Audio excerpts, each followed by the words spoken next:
I think the first thing is to find out what you're actually feeling in the dream.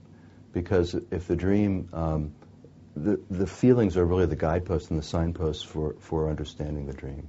And most people miss that. They get sort of caught up in the plot and the characters, but the real question to ask all along is, what am I actually feeling?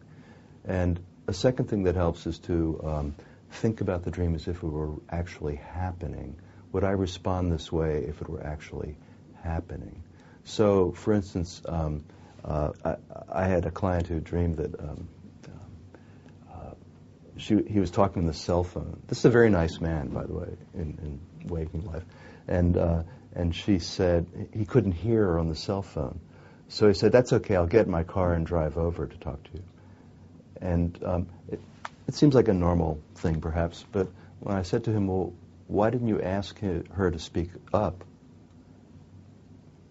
Or tell her that I can't hear you, even?" And then we got to,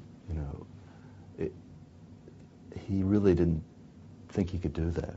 And so he really, what looked like a nice thing to do really wasn't that nice in a certain way, because he was sort of taking care of her instead of just speaking up and saying what he really felt. So how we respond in a dream can point to behaviors we do all the time in waking life. And it's important to explore that.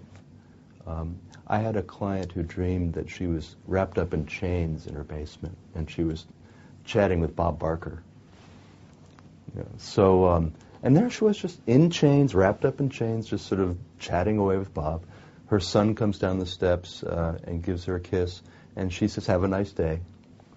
And in that case, the issue, if you tried to find her feelings, I couldn't find them when I talked to her.